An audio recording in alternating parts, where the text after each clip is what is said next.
Start with a man who's used to sunnier climes just like you, Rodrygo. Now, he's been linked before with Arsenal, but recently he's been linked with Manchester City. Could you see him going to the Etihad?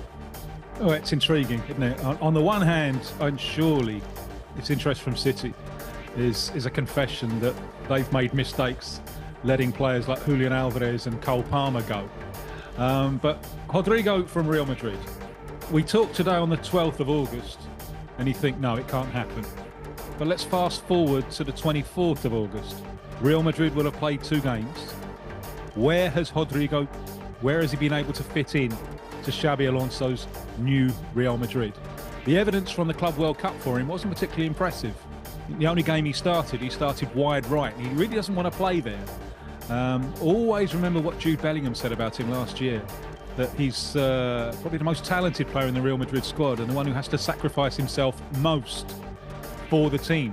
And perhaps the entry of Kylian Mbappe has just unbalanced things a little bit, and Rodrygo has been the one who's had to sacrifice.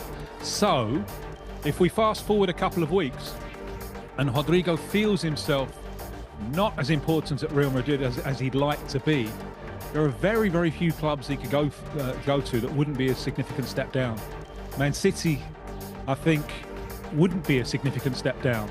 And so, well, let's monitor this space. As of today, perhaps unlikely. Fast forward to the 24th, 25th of August, possible. And it could be a kind of last-minute transfer window saga going on there.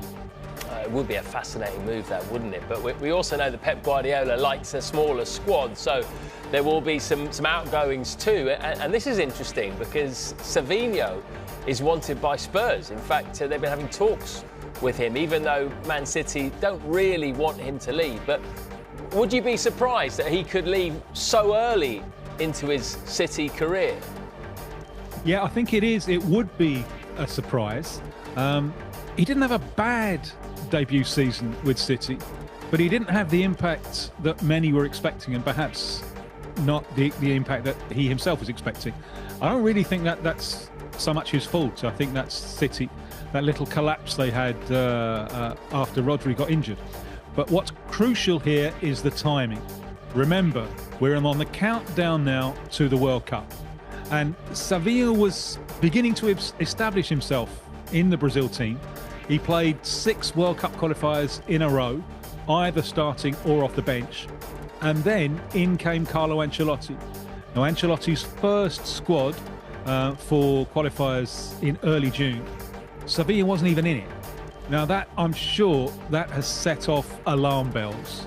So I'm sure in his mind, there must be a temptation. But if I go to a club that gives me Champions League football where I can be more important than City, perhaps I can shine, catch Ancelotti's eye and attention, and get myself back in international contention in time for the World Cup. I think if it wasn't for the World Cup, it's very unlikely that we'd be discussing this, because I'm not sure that he'd be interested. But in the countdown to 2026, I think that's putting a little bit of dynamite behind this one. OK, let's talk about a player who we expect to be on his way to Sunderland. Well, he's already in the northeast, actually, but expect this to be confirmed soon. And that is Omar Alderete, who's been signed from Getafe. What can fans expect from him? Is he a bit of a Paraguayan hard man? Well, he's got that, yes. I mean, the legendary resilience of Paraguayan defending. And he's part of a national team who've done remarkably well. It's 1 defeat in 10 since the new coach came in, and they're on the verge of qualifying for the World Cup, which didn't look likely at all just over a year ago. What he offers, I think, is that kind of resilient and aggressive defending, but also a left foot.